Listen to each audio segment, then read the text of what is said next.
mula sa 702 DZAS, Agapay ng Sambayanan. Narito na ang programang mag-uugnay sa iyo tungo sa wastong kamalayan sa batas, praktikal na talakayan ng mga alituntunin at balitaktakang may kaugnayan sa mga patakaran ng bayan. Kinilala sa Golden Dove Awards bilang Best Documentary Program.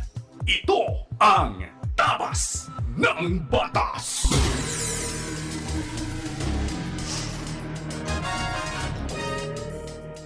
Isang magandang Sabado na umaga sa iyo na nakikinig sa anumang bahagi ng Pilipinas, Luzon, Visayas, Mindanao at sa iba pang bahagi ng mundo. Marhay na aga sa inyo naming nakikinig diyan sa Bicol Region sa pamamagitan ng CARE 104.3 The Way FM. At diyan naman sa Zamboanga City na nakikinig via 1116 DXAS Radio Comunidad Buenos Dias. At magandang umaga rin sa ating mga kaagapay sa 1062 DXKI, your friendly voice sa Coronadal City. Gayon din sa ating mga listeners sa 1197 DXFE Davao. At sa mga naririto naman sa Metro Manila na walang sawang nakatutok sa atin tuwing Sabado na umaga, happy listening po sa inyo. Kami ang inyong mga kakampi sa batas. Ako po si Attorney Chona Cruz Gonzalez. Ako pa rin po si Attorney Jeremiah Belhica at ito po ang inyong programang Tabas ng Batas dito lamang sa 702 DZAS FEBC Radio TV. Miyembro po tayo ng kapisanan ng mga broadcaster ng Pilipinas at napapakinggan, napapanood din po via Facebook at YouTube channels ng 702 DZAS FEBC Radio TV. At syempre, meron din tayong sa Signal TV, Channel 185 po sa pakikipagtulungan naman ng GCTV. At tayo ay sinasamahan hindi lamang ng cute crew kundi growing family. Ayan, sina Absidi Ferrer Tabua, Idel Cristiana Aison, Phil Lagtapon, Lourdes Magtunaw, Shaira Gabornes, ating Prodtex na sina Benjo Morano, Reggie Villena, Nathaniel Peralta Reyes at RTV na sina Aileen Valdez, Wenmark Balatukan, Angelica Calayag, Bong Chica, Jabez Mancio at syempre yung mga kasama rin natin sa Bukawi Transmitter site. At sa punto namang ito ay nais naman nating pasalamatan ng ating pong mga kaagapay na patuloy po nating nagkakapartner at kasama sa ministeryo po ng FEBC. Sa tulong po ng Panginoon at sa kanyang habag at syempre sa inyo na rin pong suporta, 77 years na po nating naibabahagi, no? At mabuti at tamang balita ng ating Panginoong Hesukristo. At sa mga nais naman po sa inyo na maging kabahagi ho ng ministeryo po natin ay maaari po kayong mag-message sa Facebook page ng 702 DZAS FEBC Radio TV or bisitahin nyo na rin po ang amin pong website sa donatenow.febc.ph. Yan po yung isang word, no? donatenow.febc.ph para sa iba pa pong mga detalye. Ngayon ay dadako na po tayo sa pagkaing pangkaisipan.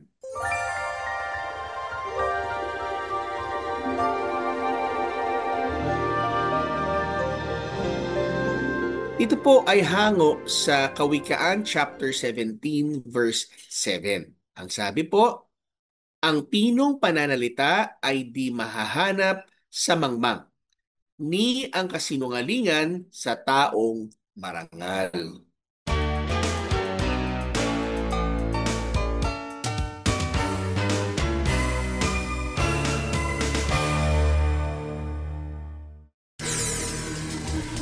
Kayo po ay aming inaanyayahan na makibahagi sa ating diskusyon ngayong umaga. Kaya kung meron po kayong komento, lalo na legal na katanungan, maaari niyo po ipadala sa amin sa pamamagitan ng ating Facebook page, ang Tabas ng Batas, FEBC. At habang naroroon po kayo, please like and share.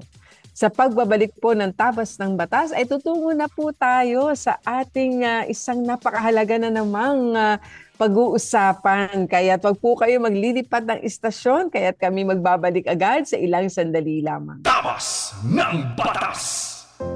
Kapag tinawag ka ng pagmamahal, sumagot ka agad. Panatag, marangal. Naririto ako at handang maglingkod. Sundin mo ang sariling puso't kalooban. hindi ang bulong, bighani at tukso ng mga wikang banyaga sa iyo. Matitiis mo ba ang patalim ng balakyot?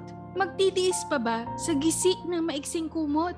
Mahihimbing ka bang alipin ng takot? Ang pag-ibig mo ay walang kapantay, kundi ang pag-ibig din ng minamahal. Huwag mo siyang bayaang maghintay. Gumising ka, manindigan. Bawat patak ng luha niya'y isang dagat. Bawat ngiti ng tagumpay niya'y watawat. Kapag tinawag ka ng pagmamahal, sumagot ka agad. Matatag marangal. Walang bakit. Sana maglingkod. Ito ay hango mula sa tulang Mamamayan ni Rio Alma. Paalalang hatid ng inyong 702 DZAS FEBC Radio TV, agapay ng sambayanan.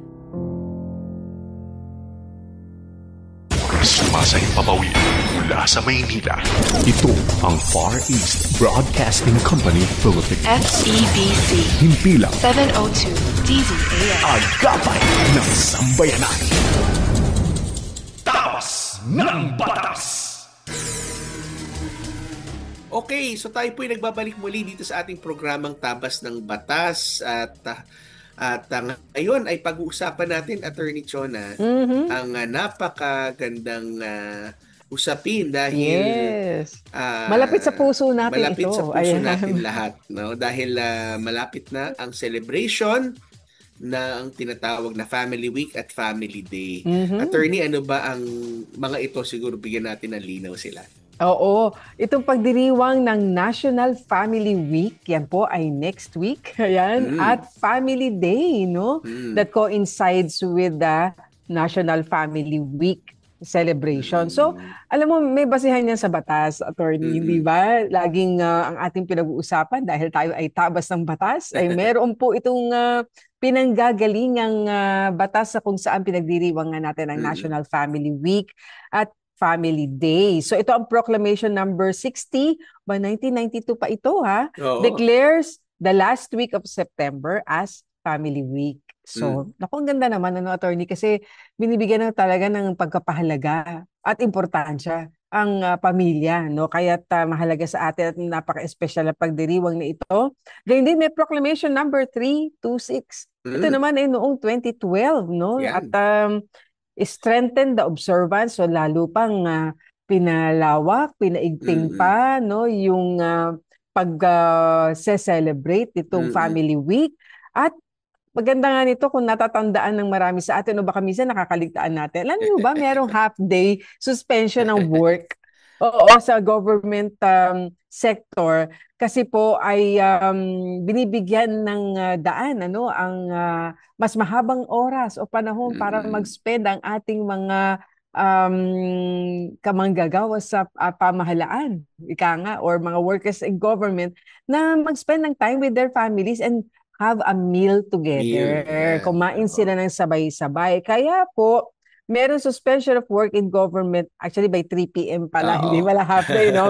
Every last Monday of September to encourage family time. Kasi yan yung Family Day, no? Yes, para Family Day. alam mo naman ang sitwasyon sa daan sa ngayon, kailangan mo ng ample time para makauwi ka ng maaga-aga and in time para mag-join ka doon sa dinner with the family, sa atin kasi talagang we make it a point na tayo ay magsama-sama, no, sa ating pagkain, hindi lamang dinner, no, breakfast pa lang or even lunch kung possible, pero maraming mga pamilya po na because of their busyness in work at maraming ginagawa, kinakailangan pang magkaroon ng ganito talaga to encourage na lahat ay magsama-sama to have dinner together. At tatalakayin natin din ang kalagayan ng pamilya bilang pundasyon ng ating lipunan. Tandaan po natin bakit napakahalaga ng pamilya, kasi kung wala po yung pamilya, syempre nagsisimula sa kasal, sa pagitan ng babae at lalaki, at magtatatag sila ng isang pamilya. Mula po doon sa pamilya na yun, doon po mabubuo ang isang bansa. Kaya dito sa ating pagtatalakay ng pamilya bilang pundasyon ng ating lipunan, so batas, konstitusyon, at higit sa lahat po, ang ating pananampalataya. What does the Bible say about family? So Yes. yan ang magiging kabuuan ng Yeah. ating diskusyon ngayong umaga. Kaya attorney, Grabe. pisahan mo na. Ano ba ang constitutional foundation ng family? Tama yan. Napakaganda ng iyong paglalatag, no? Table setting sa ating pag-uusapan, attorney. And balikan natin, ano ba ang sinabi ng fundamental law of the land? No? Ang konstitusyon natin, meron bang mga bagay na sinasabi ng konstitusyon patungkol sa pamilya? No? So, sa mga kaagapay natin, tandaan ho natin, no? Hindi lamang po nasa Bible ito, pero nasa konstitusyon natin. Ano? Mamaya makita natin sa batas. So, unang-una, noong 1987 Constitution, tingnan natin ang mga provisions na kabilang dito. No? Unang-una yung Article 2 na nagsasabi ng ating basic principles, no, ng ating pong bansa, no, na pinaniniwalaan. Ang sinasabi sa Section 12 that the state recognizes the sanctity of family life and protects the life of the mother and the unborn from conception. Naku, Diba? napakahalaga So, niyan. mahalaga yan. Ano? Ibig sabihin na nire-recognize, no, ang sanctity ng family life. Ibig sabihin ng nire-recognize, hindi ang gobyerno ang naggawa ng sanctity ng family life. Yes. Ito ay sanctified na. Ibig sabihin na ito'y banal. Ang Diyos ang siyang mismong may gawa. Yes. No? Kaya ang pamahalaan at ang state only recognizes that there is already a fact that is existing, which is the sanctity of family life. And syempre ang pangangalaga ng buhay ng nanay at ng ng bata na nasa sinapupunan pa lamang. Yes. Ano? From conception, ibig sabihin, Yes. ano? Nung nag-meet pa lang ang egg at ang sperm, buhay na yan. Yan ang pananampalataya ng ating konstitusyon. Pangalawa, sa Article 2, Section 14, sinabi din doon yung equal dignity ng mga kababaihan at kalalakihan sa pamilya. No? Hindi ibig sabihin na si tatay ay hindi na masusunod, si nanay ay dapat hindi na siya dapat magko-cooperate silang dalawa, pero ibig sabihin pareho silang merong tinasabi nga lagi natin, imago Dei. Pareho silang merong dignidad at pareho ang kanilang halaga. Yan, mahalaga, no, sa ating pamilya, no. Kumbaga, sabi nga, ano bang mas mahalaga, ang bubong o ang haligi o ang sinasabi natin ang ilaw o ang haligi? Parehong mahalaga yan. Yes, okay? yes. Maaaring magkaiba lang ang ginagampan ng tungkulin. Oo, at yun ang kailangan po nating ma-appreciate sa pagkalikha sa atin para hindi nagka-clash. Oo, Kaya may kanya-kanya tayong role. Pero ang ganda nung sabi mo, attorney, based lahat yun sa ating dignity as human person kasi created in the image and likeness of God. So, at ang maganda sa ating konstitusyon, and I think kung hindi ako nagkakamali, ang Pilipinas lang ang mayroong ganitong klaseng article, no? Article na separated lamang para sa pamilya. Ibig sabihin, ito yung Article 15 ng 1987 Constitution. No, meron siyang 4 na sections. Ang Section 1 ay sinasabi na ang family is the foundation of the nation, di ba? At ang state would strengthen the solidarity and promotes its total development. So, ano ho ang pundasyon ng ating bansa? Hindi po gobyerno, hindi ho politika, hindi ho barangay, hindi po na ano hulan, may ng basic unit ng political unit, but the foundation of the nation, sinabi ho, ay ang lakas ng pamilya. Mahalaga, tandaan natin. Pangalawa, sinabi rin ho doon sa Section 2 that marriage is inviolable. If it na-violate, siyempre, pag hindi tayo nagiging tapat sa atin pong spouse, pag hindi ho tayo sinasabi ay gumagawa tayong paraan para i-weaken ang marital bonds. At syempre, kapag ito'y rini-redefine mo na, di ba? So it's one of the ways na nakikita natin ngayon na gustong i-redefine ng ibang mga tao. Pero maganda sa ating konstitusyon, sinasabi na ang foundation ng pamilya, ang bansa ay ang pamilya at ang pundasyon at basis ng pamilya ay ang pagkaasawa. Ayan, Yes. ha? Yes. Okay. And also, sa Section 3 naman is yung karapatan ng mga pamilya. Pinakita doon. Mm-mm. Ang una ay yung duty ng parents to rear their children in Yes. civic efficiency and moral character. At sinabi rin doon, ang karapatan naman ng mga kabataan para sila ay alagaan, proper care, and protection. And sa nakabilang din dyan ay ang right of the family to a living wage and humane environment. Living wage, hindi Mm-hmm. lang ito yung minimum wage, Oh, pero yes. isang bagay na sila ay makakapag-provide ng dignity sa Mm-mm. kanila pong mga Mm-mm. pamilya. Mm-mm. And of course, ito maganda, no? Ito medyo ine-exercise natin ngayon sa NCFC, sa National Mm-hmm. Coalition for the Family Constitution, the right of families and family associations to Appreciation. participate in planning Yes. and implementing policies. Kaya hindi dapat isinasantabi ng Mm. mga mambabatas ang mga kahit Christian organizations ng mga Yes. pamilya Yes. sa paggawa ng mga batas patungkol sa ating mga anak. And syempre, Section 4, mahalaga ito, ang care sa ating elderlies. Di ba? Ay, Ang mahalaga. pamilya ang merong Oo. duty to care Yes. sa ating mga nakatatanda. Sabi nga, lahat Mm-mm. po tayo ay tumatanda at Mm-hmm. tatanda. At makikita natin na malinaw sa ating saligang batas na hindi lang individual ang pinapahalagahan, kundi ang pamilya mismo bilang unit ng ating lipunan. Mahalaga po ito dahil meron po ngayong mga sinasabi na quote and quote progressive Mm. na masquerading na sila ay para sa bayan pero gusto ho nilang i-demolish or i-abolish even the concept of a family sa ibang mga bansa. Napakadami na niyang mga ganyan at wag na ho nating tularan dito sa ating lipunan. Attorney, ano Mm-mm. naman ang Tama. sinasabi ng mga batas pagkatapos ng saligang batas? Syempre, may mga batas naman tayo patungkol sa pamilya. Oo. Oo. At gusto ko lang bigyan ng pansin yung binanggit mo rin kanina, no? Na ang tungkulin at obligasyon na ng mandato ng Estado is to strengthen Yan. the solidarity ng pamilya. Yeah. Hindi pahinain ito, no? At i-promote ang total development, di ba?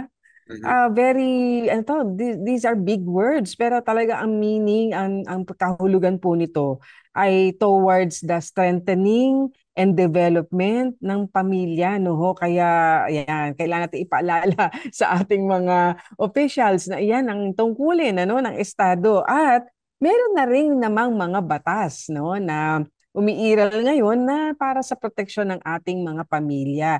So, hindi naman kaila sa atin mula sa civil code na merong about family relations, meron about the properties, ano, papaano ba magkakaroon ng I mean, parang pati obligasyon ng mag-asawa, pati ng magulang sa anak, anak sa magulang, ano, pati yun nasa batas, ano. At ngayon nga sa family code, meron din ito, no? At dito sa ating Executive Order 209 na kilala nga natin ngayon na Family Code noong 1987 ay naipasa. Ito po ang pangunahing batas ngayon na may kinalaman sa kasal, dito sa pagsasama ng mag-asawa. At gusto ko lang bigyan ng pansin dito, no, attorney, kasi dito sa Family Code, merong sinasabi tungkol doon sa obligasyon ng mag-asawa to live together, uphold mutual love, respect and fidelity,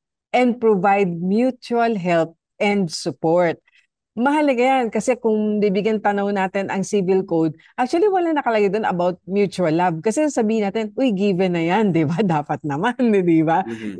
Ang asawa na lalaki at babae ay ang kanilang pagsasama ay founded on love. Yeah. Pero ang batas, nilagay pa yun, ano? Parang pagpapatibay, pagbibigay ng emphasis, ika nga.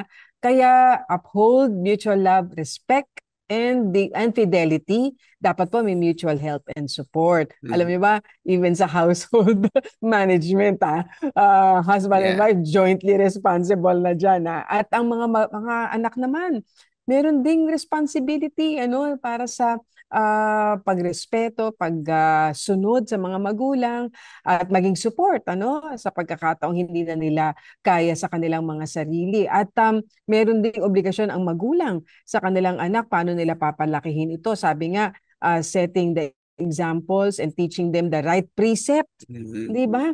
And uphold yung kanila at protect yung kanilang moral well-being. So, nasa batas yung mga ganyan.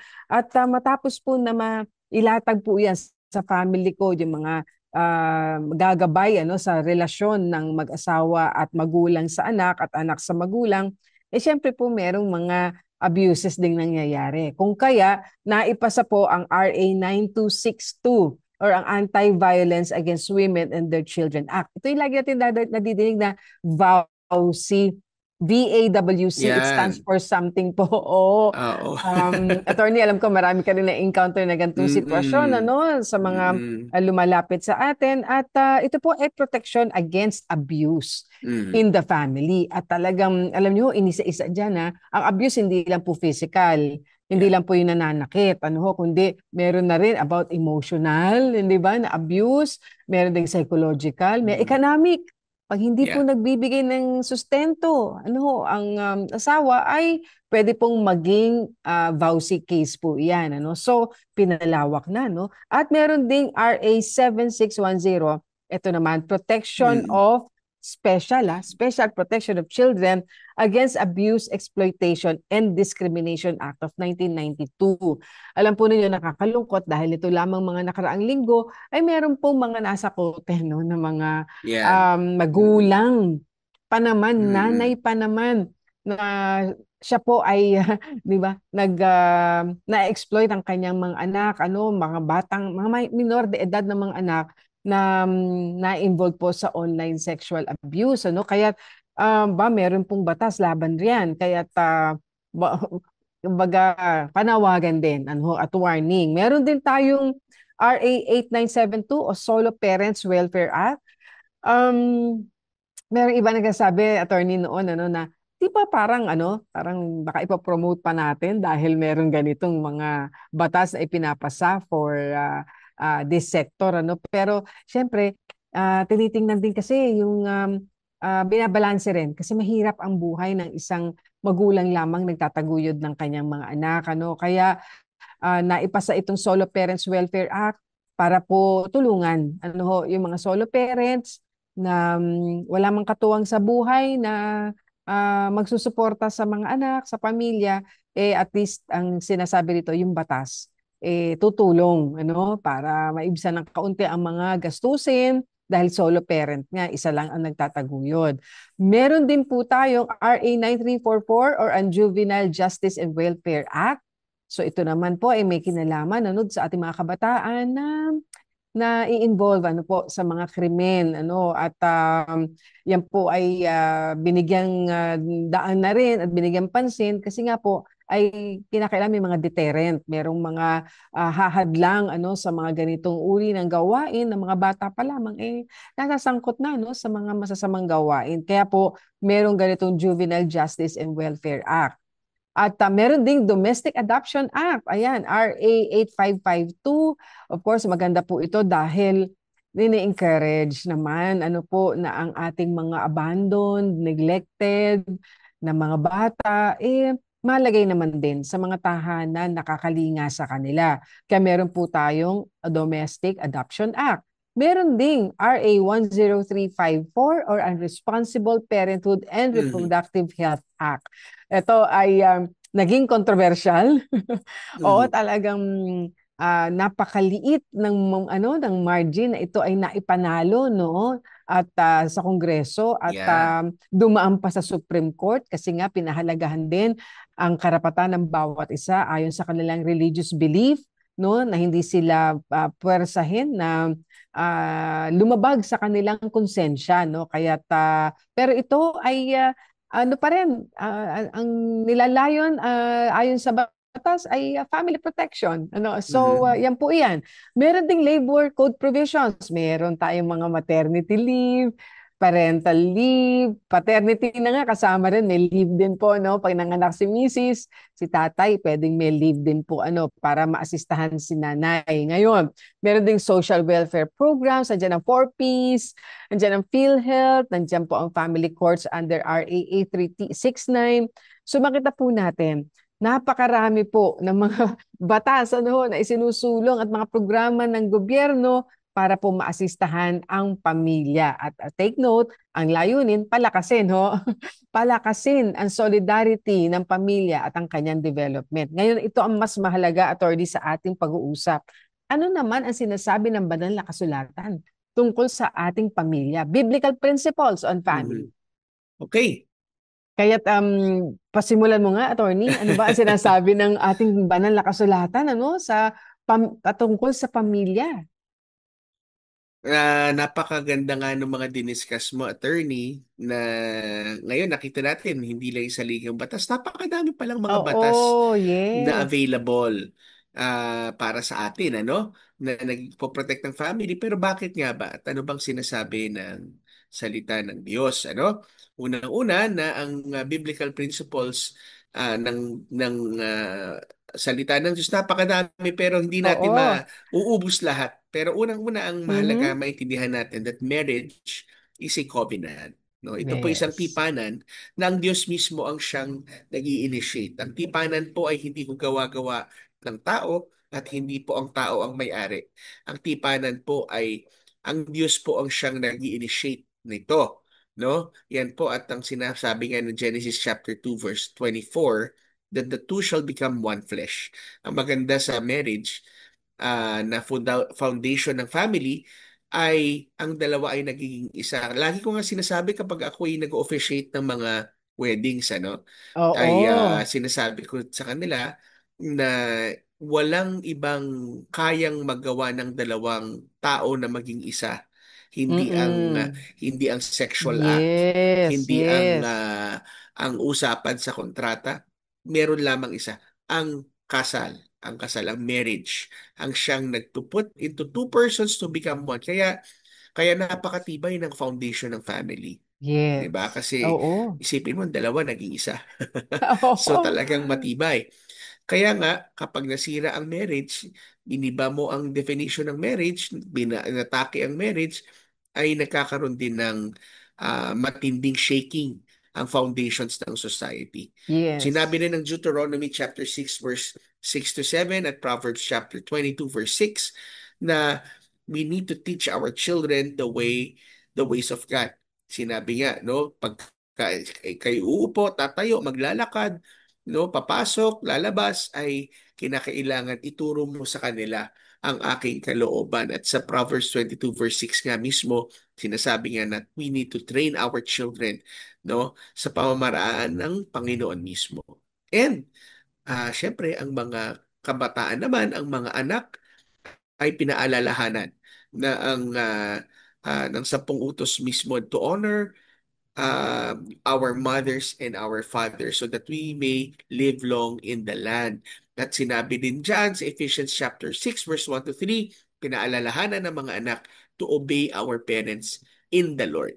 So kalooban ng Diyos na tayo ay sumunod sa ating mga magulang. Iba pala yung obeying tsaka yung honoring. Kasi yung obeying, pag inuutusan ka, pero yung honoring, kahit hindi ka inuutusan, ino-honor mo sila.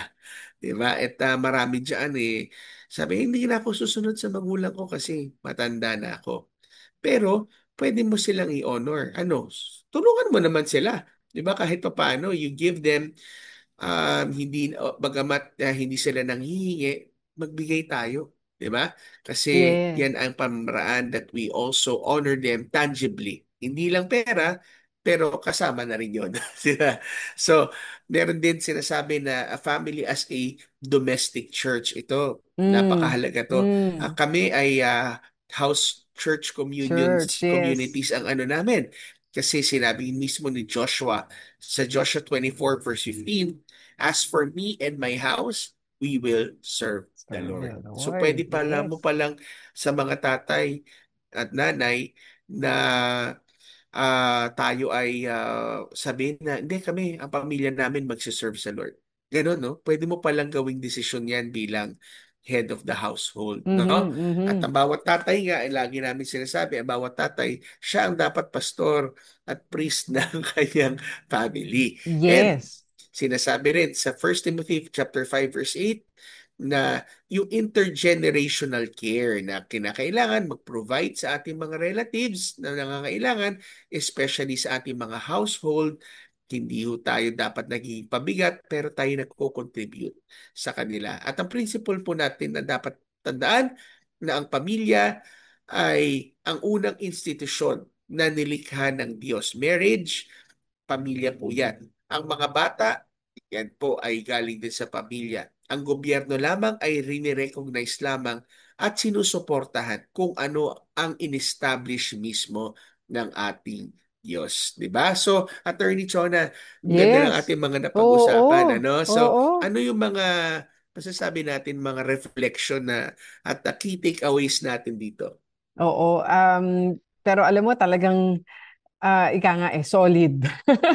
Pagka talagang biblical principles ang pinag-usapan natin, ano ho, Yeah. wala na hong tatalo riyan dahil napakalinaw po ng Amen. mga sinasaad ng banal na kasulatan sa pagpapahalaga po sa pamilya na walang iba kundi ang ating Panginoon ang nagtatag. Ano ho. Kaya ang ating pong mga takeaway, ika nga dito sa umagang ito, legally, of course, Constitution, yung ating saligang batas, ang dami na po natin binanggit na kung saan ay nakasalig din ang lahat ng mga batas patungkol sa pamilya. Ito po ang strong framework. Ito po Mm. ay isang masasabi ating matatag na pundasyon kung saan mapoproteksyonan ng ating pamilya. At salamat sa Diyos dahil ito Mm-mm. po ay sang-ayon sa sinasabi rin ng banal na kasulatan.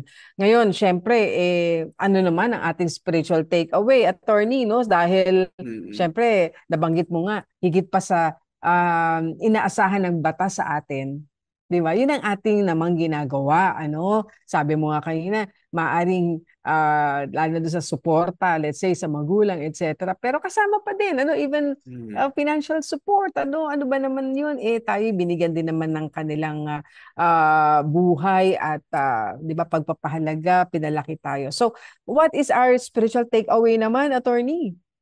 Ay, ang dami nating mga spiritual Oo, takeaways na oo. nabanggit natin kanina na una-una na ang marriage ay covenant, ang family ay covenantal institution, at ang Diyos ang may-ari ng pamilya. Sa akin, attorney, mahalaga yan na paalala natin. Ang ating mga anak ay sa Lord. Yun ang Yes. kadalasan, di ba? Akala Yes. natin, hindi, kasi akin ka, sumunod ka. Hindi sa Lord yan. Pinagkatiwala sa atin. So it's our goal and it's our objective na to model to them, 'di ba, ang relationship, authentic, genuine relationship sa Panginoon. Kahit makita nila ang mga pula kay daddy, pula kay mommy, hindi perfecto si Bob, si mommy, pero perfect si Lord at may relationship sila na buhay sa ating Panginoon. And Yes. also, napakahalaga na papass on natin yung tradisyon at yung kultura na Mm. natutunan natin bilang isang mananampalataya. At Yes. naniniwala ako sa bawat pamilya merong mga kanya-kanyang mga kultura at nakasanayan yan. And itawa natin yung kultura natin sa pamilya base sa salita ng Diyos. Marami yung iba, baka yung Yes. ating mga sinusunod, wala na naman pa rin sa Bible, pero Oo. pinipilit natin na actually against sa salita ng Diyos, di ba? Kasi Oo. nakasanayan, yung lolo ko ganito, yung tatay ko ganito, yung nanay ko. Pero as we continue on and we establish our own, tandaan natin, no? Iayon po natin sa salita ng Diyos. So, sa ating mga Tama. tagapakinig, Yes. this coming Kailangan. Family Oh, Week, yan. ayan. Spend time. Yes, at may celebration nga Oo, may pala, celebration. attorney, worldwide, nationwide celebration. Oo. Itong Family Week na ito na pinangungunahan Mm-mm. ng National Committee for the Committee. Filipino Families, yung Mm-mm. NCFF. And tayo, no, tayo ay nabigyan ng blessing na maging kabahagi nung committee na yan, no, Mm. through the NCFC na kabilang tayong dalawa. yung National Coalition for the Family and the Constitution. And ang isa nating kasama ay dun sa coalition na si Sister Maloy, no? Shout out kay Sister Maloy Yes, shout Salumbides. out. Oo. Ang co-chairman o vice chairman yata dun sa preparation dito sa Nice. Family Week ng Oo. DSWD through the Yes. National Committee for the Oo. Filipino Filipino Families, family. NCFF. Yes. At alam mo, attorney, mga LGUs ay nagse-celebrate din Ay, ng oo, Family sa Taguig Day. yata, Yes, attorney, meron dun na sa- tayong magkakaroon ng isang Family Day celebration. Gayun din dito rin sa isang bahagi ng I think in District 6 ng Quezon City. Meron din sila na Family Day celebration. Kaya may mga LGUs po na who are celebrating Opo.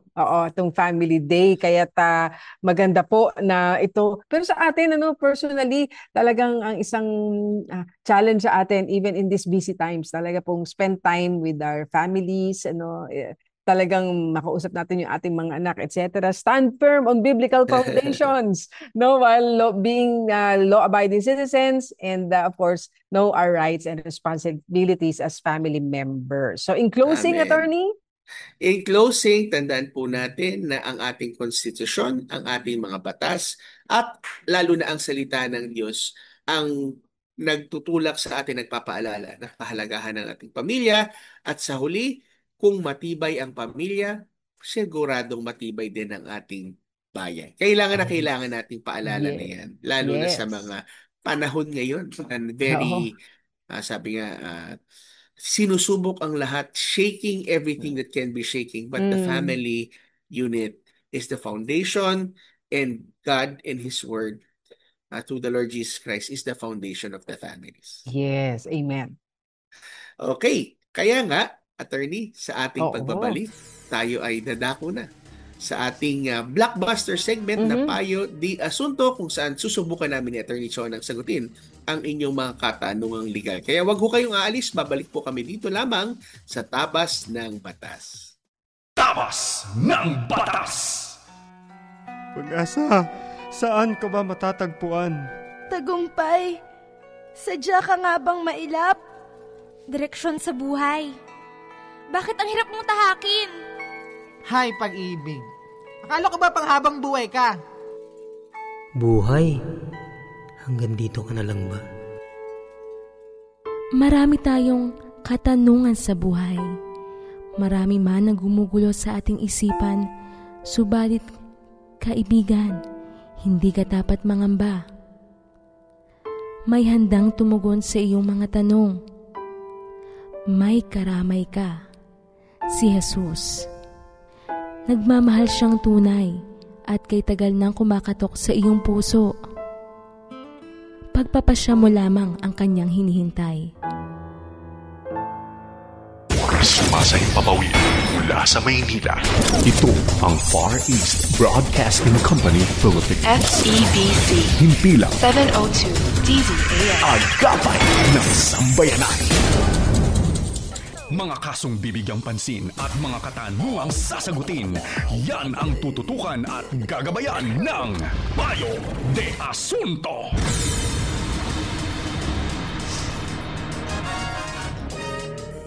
Okay, so tayo po'y nagbabalik muli sa ating programang Tabas ng Batas, at ngayon ay dadako na kami ni Attorney Chona sa blockbuster segment natin na Payo de Asunto, kung saan susubukan po naming sagutin ang inyong pong mga katanungang legal. Ayan, kaya't bigyan daan na natin ang unang katanungan mula sa ating listener. Magandang araw po. Yung magulang ko po ay nagsanla sa rural bank na nag-close. Nalaman nila na nasa ibang tao na yung title. After 25 years, patay na po ang magulang ko. And I want to know if meron silang legal basis na i-transfer yung title name sa kanila. Wala po kasing notice or document supporting those documents. Salamat po. Ayan, attorney, naisanla ang property ng kanyang mga magulang sa isang rural bank na nagsara, at sa haba ng panahon, gusto nilang malaman na kung may basis ba kung na-transfer na yung title ng kanilang property sa pangalan ng iba, ano? Kasi nga alam po niyo kasi pa nagsasanla po tayo at hindi po nabayaran sa takdang panahon yung loan ano na naging basehan ng sanla na yun kasi po yung sanla yung property paniguro, no? Parang security, ano ho, dahil kung hindi nga mabayaran, yung property po na yun na magiging panagot doon sa hindi pagkakabayad ng utang, ano ho, doon sa bangko. At meron po kasing foreclosure proceedings na pagka hindi na nga po makabayad doon sa loan at meron pong security na property, so yun po ang for sale, no? Para ho naman yung pagbila noon, yun ang magiging kabayaran ano doon sa pagkakautang. Ngayon, attorney, 25 years ang patay yung kanyang mga magulang at gusto nila malaman ano, may legal basis ba kaya yung pagkaka-transfer ng title sa iba? Kasi nga hindi na nila alam na foreclose ba talaga to, na ibenta na ba ng bangko, although yun ang 'di ba, natural na magiging proseso, pero kailangan pa rin nilang i-verify, ano? That's right. So, siguro ang pwede ninyong gawin na kumuha kayo ng certified true copy ng titulo ninyo sa Registry of Deeds. Tingnan po ninyo paano napunta sa ibang pangalan niya, no? Tsaka suriin po ninyo yung mga annotations sa likod ho ng titulo, yung foreclosure, yung transfer, at i-check po ninyo kung may foreclosure case o auction na nangyari sa records po sa RTC or sa sheriff. Makikita niya rin ho yan sa title, no? Doon ho sa inyong kukuha. At kung wala pong due process at wala pong publication, walang notice, pwede ho kayo mag-file ng petition for annulment, o kung innocent purchaser in good faith po yung nakabili, pwede pa rin hong managot yung bangko o kaya yung PDIC na yung insurance body na nag-i-insure po sa mga bangko na nagsasara. Ano po? At syempre, pwede rin ho kayo humingi ng compensation yan sa assurance fund ng registry. No? Kung ito po ay sinasabi natin na illegal nilang nailipat. Oo. Pero kailangan po ay mag-research muna kayong mabuti. Ano po? Punta Kasi muna ng RD. yan, yung Register of Deeds po, kung nasa saan po yung property, no? Yan po ay madalas malapit sa munisipyo, no? Nung lugar kung nasaan ang property ninyo. Okay, so eto ngayon ang isa pang katanungan mula sa ating listener. Hello po, may nabili akong lupang installment for 2 years. Natapos ko siya this year February and ang ibinigay lang sa akin ay certificate of full payment. Ang deed of sale ay wala pa po at wala ring balita kung kailan at papaano ko makukuha. Ano po bang magandang gawin para makuha ito? Salamat po. Ayan, attorney, nakabayad na siya. Kaya lamang certificate of full payment lang ang binigay. Wala pa yung deed of sale, ano? Karaniwan naman po kasi ganyan. Pag installment payment po, may contract to sell kayo. At doon po sa contract to sell, nakasaad po yan dyan na kapag kayo ay nakabayad na, abay obligasyon na po ng seller na magbigay sa inyo ng deed of sale, ano? Ito, attorney, wala pa rin siyang balita kung kailan at paano makukuha ang deed of sale. So ano ang magandang gawin niya para makuha na ito? Tama yung sinabi ni Attorney Chona na ayon sa Civil Code na may obligasyon na ilipat ang ownership at possession sa inyo kapag nabayaran nyo na at i-deliver yung deed, yung kontrata, pati yung titulo na bahagi ng obligasyon. Pero ang pwede niyang gawin dito, attorney, talaga magpadala na kayo ng formal demand letter. Gumawa kayo ng sulat, address doon sa seller or developer, no? Hindi ko natin alam. Ito ba developer o ito po ba ay private na individual, no? So, na sabihin nyo sa sulat ninyo, natapos yun na yung bayad at hinihingi ninyo na i-execute niya yung deed of absolute sale. So, kung registered subdivision developer po ito, pwede ho kayo magtungo at magreklamo sa DSUD, DHSUD, yung dating HLURV, kung siya naman ay private lamang na seller at di korporasyon, ay demand letter pa rin ang unang step po ninyo yan. Ano? At pag nakuha nyo na po yan, ay maaari nyo na pong ipalipat sa inyong pangalan yung titulo at yung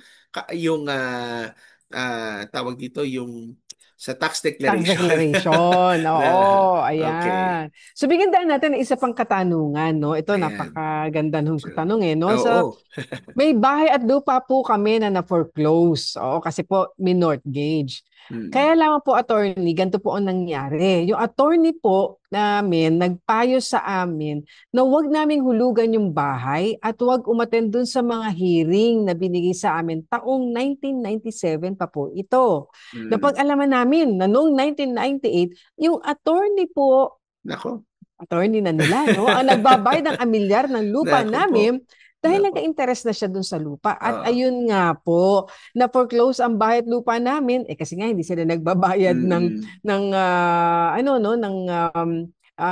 tawag dito noong loan, kung kaya dahil sila pinayuhan daw, di umano ng abogado nila wag magbayad. Kaya na foreclose, ngayon nalaman namin siya na po pala ang may-ari ng bahay namin. So yung attorney nila dati, nagpayo sa kanila wag silang maghulog, nangyari na foreclose, yung pala, siya na ngayon ang nakabili. At siya na daw ang may-ari ng bahay, at naguhulog sa amilya. Nagtataka lang po kami ngayon kasi ginagamit pa niya yung name namin sa bills at name na nagpapaupa sa bahay. Ano po ang maipapayo ninyo sa amin? May paraan ba na maibalik sa aming mga anak itong bayad lupa namin kasi patay na po ang tatay ko? Ayan, attorney. Nako, malinaw ho yan na i-ano ho natin at paalala rin natin sa ating mga kapwa na abogado yung conflict of interest po, ang mga legal issues dito, yung abuse ng tinatawag natin na attorney-client relationship. Ayon po sa ating, meron po kaming tinatawag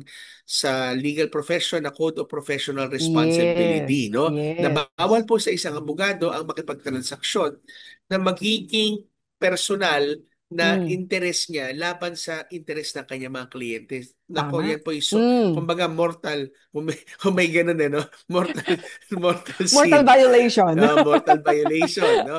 Ang pagpapayo sa inyo ho kasi, kung totoo nga, hindi naman ho namin alam, base lang sa inyong kwento, kung totoo na siya'y nagpayo na huwag kayo maghulog at umattend sa hearing, tapos biglang siya mismo pala ang may-ari na ngayon. Posibleng professional misconduct po ito. Pero doon naman po, so ibig sabihin, pwede ho yan na maging basis ng pagpa-file ng disbarment case doon po sa abogado na yan. Pero doon ang question natin siguro, valid ba yung foreclosure at yung title transfer? Kapag dumaan po kasi ito sa tamang proseso naman, either judicially, tumaan sa korte, or extrajudicial, at naibenta po ito sa auction, yung parang kanina rin pinag-uusapan natin doon sa naunang nagtanong, at binili po ng tama sa proseso, posibleng legal yung transfer. Pero, ito sabit natin, pero kung may elemento po ng fraud, katulad po na mismo kayong binigyan ng maling payo, ay maaari po ninyo sigurong ikonsulta, pag-aralan, at baka pwede ho ninyong questionin pa din yan. Pero sabi nga kanina na kwento na rin yung prescription, kasi ang mga pag-file ho ng kaso, di ba, attorney, pag-file ng kaso ay meron din period yan kung kailan ka limitasyon at dapat hangganan. So, kung mahigit na 25 years nang lumipas mula nang mangyari ang foreclosure ng title na ito, sa batas pwede hong depensahan ng kabilang panig na ang tagal-tagal, barred na yan by prescription. At kung laches naman, ibig sabihin, laches and prescription, ibig sabihin yung laches is yung hindi mo kasi ina-assert yung iyong karapatan sa mahabang panahon, kaya hindi ka na pwedeng ngayon biglang-bigla hihingi. Pero kapag may fraud or unethical conduct, ay pwede ho itong exception. So, ang payo po namin, una, check ninyo ang titulo sa Register of Deeds ulit. Mag-request kayo na certified true copy para makita kung paano napunta sa pangalan ng abogado. Second is, reviewin nyo po yung foreclosure records sa RTC or Sheriff's Office. Doon nyo makikita sa korte yan. At kung may ebidensya ng panlilinlang o fraud, pwede ho kayong mag-file for the annulment ng titulo at maibalik sa inyo at mahabol po ang lupa. Pwede rin ho ninyo siguro i-report ang abogado na yan kung siya po talaga ay may ginawang mali sa Supreme Court or sa IBP para siya po ay ma-administrative hearing naman po sa posibleng cancellation ng kanyang lisensya. Nako, mabigat na yan na Masakit. offense yan Oo, dapat ay pinoproteksyonan po niya bilang abogado ninyo ang inyong interes at hindi pansarili Sounds familiar So, ayan po at nawa po ay magkaroon ng kalinawan yung inyo pong naging transaksyon na yan. So yan na lang po ang ating naging talakayan ngayong umagang ito. Kung hindi nyo po napakinggan ng buo ang kasagutan sa inyong mga tanong, pwede nyo itong balikan sa ating Facebook page, ang 702 DZAS-FEBC Radio o sa Tabas ng Batas FEBC. At yung hindi pa ho namin nasagot yung mga pinadala na ninyong mga katanungan, abangan niyo po ito sa mga susunod na Sabado kung saan susubukan po namin sagutin ito. Sa mga may legal concerns po, mag-message lamang po kayo sa aming Facebook page. Pwede ho kayo magpadala ng audio or ng video po ninyo. Ngayon naman ay dadako na ho tayo sa atin pong prayer time. Panginoon, makapangyarihan sa lahat, kami nagpapasalamat sa iyong kabutihan. Yes, at Lord. sa bawat umaga na ibinibigay mo sa amin na kami pa ho ay mabuhay at makapaglingkod, Panginoon, sa iyong Yes, layunin, Lord. sa aming pamilya. Salamat, Panginoon, sa programang Tabas ng Batas na nagiging platform, Lord, to reach out sa bawat isang nagugulumihanan sa kanilang mga problema, nabibigatan, Panginoon, sa kanila pong mga pinagdadaanan. Yes, Lord. And we pray, Lord, na patuloy pong bawat salita ho na amin pong sinasabi ay maging pagpapala at buhay sa kanila. Lord, we pray for those people na hindi ho namin nasagot ang kanilang katanungan or nasagot Yes, man namin, Lord. Yes, Ikaw po Lord. ang tunay na kanilang maging tagapagtanggol. Ikaw, Panginoon, ang magdala ng kaginhawahan sa kanilang buhay at ikaw, Lord, ang makilala at makita, Lord, sa Yes, buhay ng bawat isa. We thank you for the Filipino families as we celebrate this Family Week, Yes, this Lord. Family Day, Lord. Indeed, Lord, let your glory be seen, Panginoon, sa bawat pamilya ng amin pong bayang Pilipinas. Amen, Ito po ang amen. aming dalangin sa pangalan ni Jesus. Amen at amen. Amen. Salamat po mga kaagapay sa mga tumutok sa radyo, sa online, via Facebook at YouTube. At syempre sa Channel 185 sa Signal TV via GCTV. Kami pa rin po ang inyong mga kakampi sa batas tuwing Sabado ng umaga. Ako pa rin po si Attorney Jeremiah Belhica. At ako naman po si Atty. Chona Cruz Gonzalez. Nag-aanyaya sa inyong lahat na kami ay muling samahan sa susunod na Sabado sa parehong oras at himpilan. Kaya't lagi po nating tatandaan, kung uunawain at susundin, kakampi mo ang batas. Nais po naming makarinig mula sa inyo. Para sa mga kuro-kuro, mungkahi o mga bagay na nais ibahagi sa palatuntunang iyong napakinggan, sumulat lamang sa 702 DZAS, Agapay ng Sambayanan, 1 Corporate Center, 46th floor, Doña Julia Vargas Avenue, corner Meralco Avenue, Ortigas Center, 1605, Pasig City. O mag-email sa dzas info@febc.ph.